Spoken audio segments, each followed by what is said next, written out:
I was probably gonna be a one pump chump too. We almost had that. Or we probably would have had that We if I didn't probably, have yeah. it.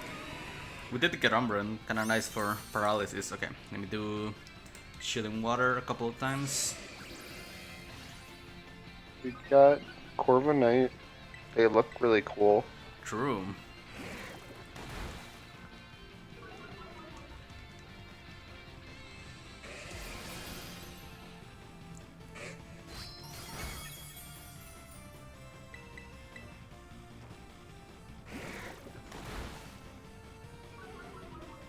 Okay. Let me do one more. Oh, you took a lot of damage. A bit more, yeah. Okay. Then I think you should be fine to Relic Song now, yeah. Scary face. There we go. Good shit, Corviknight. Thank you, Carbonite. Okay. I think I'm faster than this thing already anyway, but let's don't worry about that. It's the thought that counts.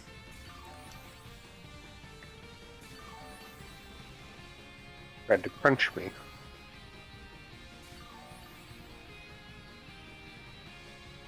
I almost just sword danced. There's the paralysis.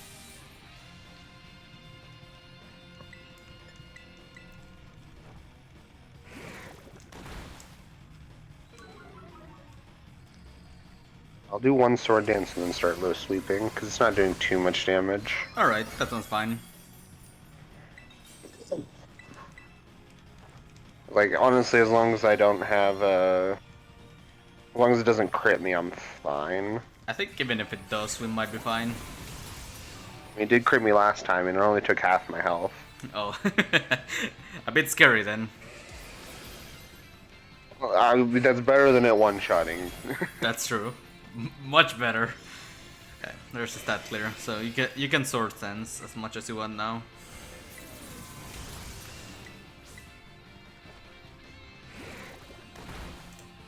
Added Tera too. Is it that the only stat clear like a normal? Yeah. Okay. Figured.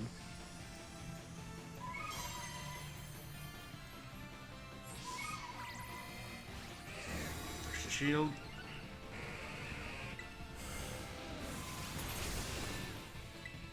Yeah, it's only doing like 30 damage at most. Thank God. Yeah. Melo is a lot tankier than you'd think. True, yeah. Two sword dance. Okay. It's gonna clear itself in a little while, so I have to be ready for that.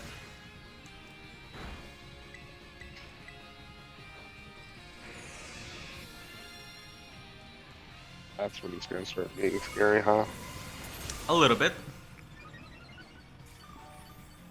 Alright, I'm at +6. Awesome. I think with the net's low sweep you do, it'll clear. Good damage. Alright. I'm gonna do a defense here to be ready for that.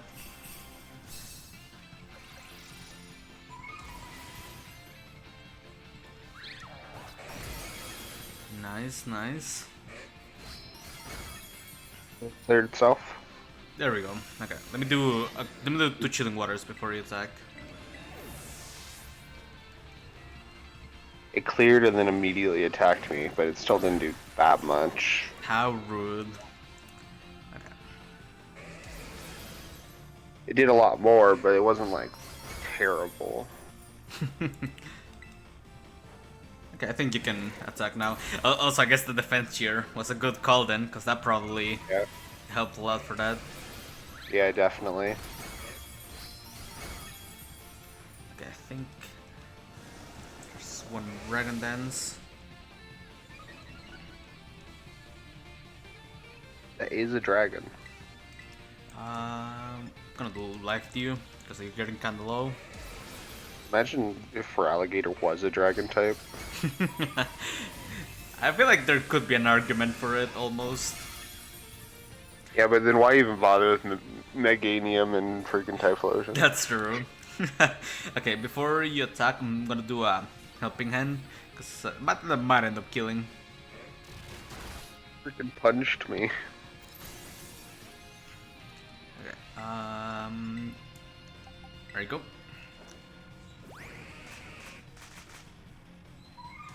Break his legs. There he goes. My gods. That's pretty smooth. Legs have been successfully broken. Is this a female Feraligatr? I guess we'll see when we catch it. I think the female one has less bands. We're getting nest ball. I think it has the less bands on its tummy, or whatever. I don't actually remember if it has a gender difference or not. I remember it having one, I just don't remember what it was. At least it's not a dot on the butt. That's such a weird little thing. It's a good thing. It's like a real thing, though. That's what chickens actually have. Yeah. Smooth indeed, though. Good stuff. Alright. Thank you, Hatsune Miku.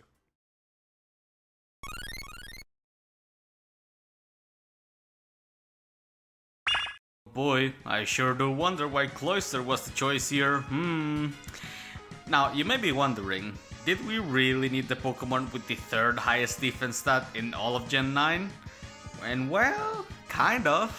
Feraligatr can have an absurd damage output thanks to its ability, Sheer Force, which makes moves stronger at the cost of removing their secondary effect. This means that Tera Boost Crunch or Stab Liquidation is hitting like a truck. Reflect was not particularly reliable here either. Feraligatr comes with Psychic Fangs, which doesn't have its effect removed by Sheer Force, meaning that it still breaks Reflect, so it was futile to try and keep it up, as Meloetta would be getting hit by that move the most. So, since Reflect wasn't an option, we were gonna need a pretty damn bulky support Pokemon to withstand the onslaught of attacks. Cloyster not only has that stupidly high defense, but it also resists Liquidation, meaning that a Crunch was its only concern. Its survival capabilities are further augmented by its ability, Shell Armor, which blocks critical hits. I'll admit that I didn't even think about that when I was choosing it. It was just kind of a nice coincidence and a nice bonus, letting us not worry about critical hits, which are often the bane of our existence. Defensive prowess alone wasn't going to make Cloyster a suitable candidate though, but thankfully it brings plenty to the table in terms of support. Chilling Water was a must here. Feraligatr starts with a Swords Dance, making its already strong attacks an even bigger problem, and just all around necessary to keep Meloetta alive. Aside from that, it gets Life Dew, which was nice for both Pokemon here, especially as Meloetta was not using Shell Bell or Drain Punch to sustain itself. And though we didn't get to use it much, there's Helping Hand, which is always appreciated. I gave Cloyster Razor Shell as there wasn't much else it would need, so the idea was that get 1 or 2 Razor Shells off and see if we get lucky with the defense drop. In the end, I ended up having less opportunity to use it than I expected, mostly because Meloetta wrapped up the raid quicker than I thought it would, but it was a cool thought. Now you may notice that I actually invested into speed for Cloyster. This was because outspeeding Feraligatr was actually quite important here. As I mentioned before, it opens up with Swords Dance, so it's necessary to outspeed it and reduce it to -1 so Cloyster takes less damage, and it can do its initial wave of support more comfortably, because even with that defense, that +2 Crunch was just hitting that hard. And in general, outspeeding it first is just nice so that Life Dew goes before its attacks. Gotta say, I'm quite satisfied with my choice of Cloyster here. Everything about it just kind of naturally came together to make an excellent support Pokemon here. From its stats to its moves and ability, it was the right one for the job. I actually considered using Eviolite Shelter as it has all the same moves and abilities, but the main problem was a lack of speed, which as I already mentioned was quite important here. Although in the end it wasn't actually bulkier than Cloyster with the Eviolite anyway, so it didn't matter.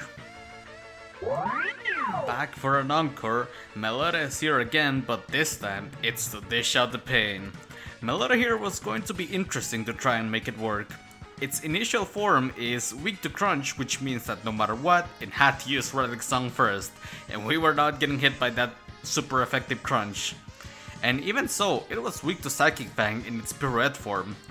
Fortunately, as Psychic Fang isn't boosted by Sheer Force and isn't Stab, as long as Feraligatr was debuffed, leaving hits wasn't going to be too much of an issue, even with the lack of Reflect. However, when Sapphire suggested Meloetta Pirouette, I was actually kinda stumped on what to do with it at first.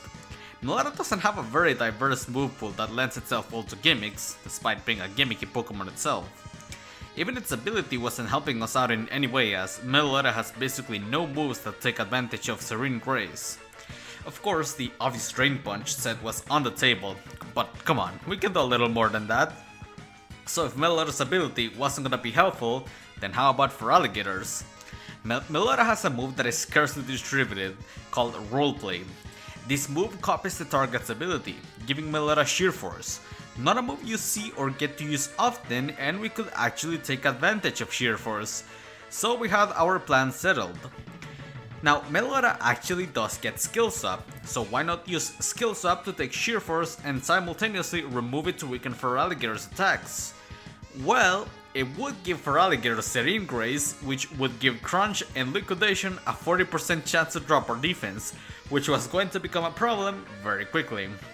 Now Cloyster actually gets missed, which blocks stat drops, so it could counter that issue, but it would have been a bit difficult to keep messed up with all the other things Cloyster is supposed to do, and besides, roleplay was just more fun. So what do we do with Sheer Force Meloetta?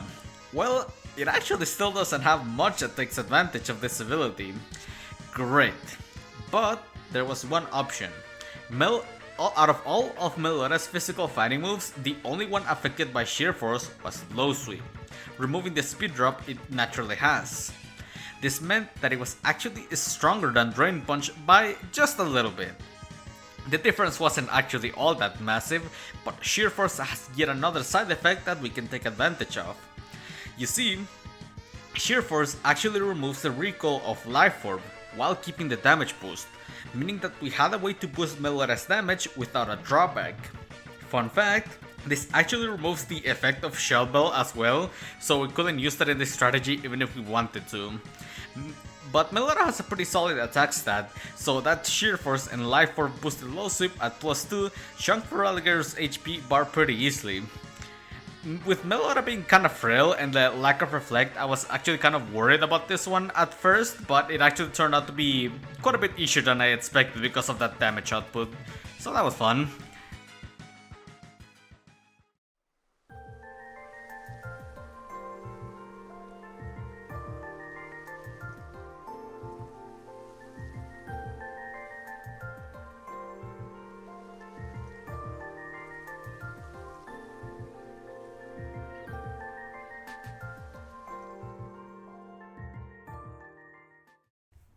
So there's actually only one more starter that they haven't done yet, which is Torterra.